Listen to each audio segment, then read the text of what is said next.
لاجئ بيتهم رئيس دولة بإنه بيشحت. لما أنت تبقى لاجئ ورايح بريطانيا 100% بلجوء سياسي، ده معناه إيه؟ إن أنت بقى رايح تعمل إيه في بريطانيا؟ رايح تشحت وتسترزق. إنما هو رئيس دولة رايح بدعوة رسمية، وده كلامك في الفيديو.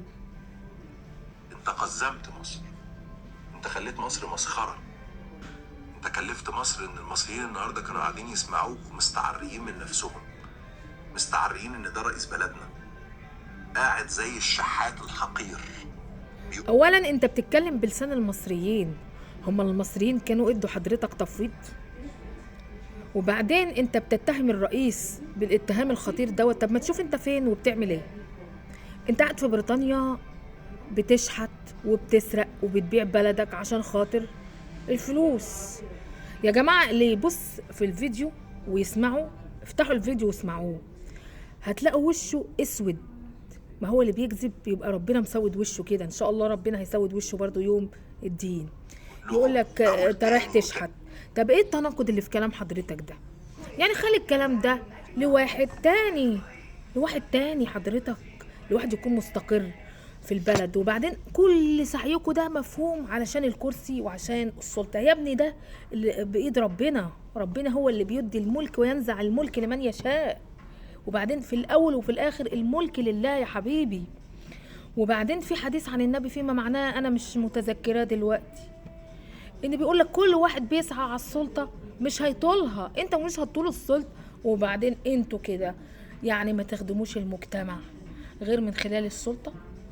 ما عندكم مؤسسات المجتمع المدني، ما تعملوا اعمال تطوعية، ولا لازم تقعدوا على الكرسي. بلاش تناقض وبلاش تسويق لسمعة مصر. على فكرة انت مش هتقدر تعمل حاجة والله العظيم، زي ما بقول لحضرتك في مؤيدين كتير رغم الأزمة الاقتصادية، مؤيدين كتير جدا وأكتر من المعارضين للرئيس عبد الفتاح السيسي، لأن هم عارفين قيمته. فريح نفسك بقى. وبعدين على فكرة انت أحادي القطب، يعني إعلامي ملكش شغلة غير مصر والسعودية. انتوا اللي دعمتونا، انا عايز اشكركم يا اهل المش عارف ايه. يعني ملكش شغلانه في الدنيا غير السعوديه والوطن العربي. ايه يا ابني؟ هو انت مأجور على السعوديه والامارات والوطن العربي؟ يا جماعه الخير، لا تأمروا الناس بالبر وتنسون انفسكم. انت حضرتك بتأمر الناس بان هم ما يسوقوش سمعه مصر. امال اللي انت بتعمله ده يا اسامه جاوش اسمه ايه؟ اسمه ايه؟ بتحسن صوره مصر؟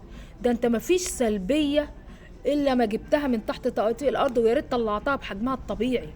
ده انت مفيش حاجه عجباك في مصر، ده انت اللي بتحارب مصر. منين انت طالع في فيديو تقول قزمت المصريين وسوقت السمعه؟ ومنين انت اصلا كل يوم والتاني مالكش شغلانه غير الشتيمه في مصر واهل مصر ومؤسسات مصر وسلبيات مصر؟ ما ذكرتش مره ايجابيه واحده. هو ده الاعلام؟ هو ده مهنية الإعلام؟ هو ده ميثاق الشرف الإعلامي؟ والله ولا تعرف أي حاجة.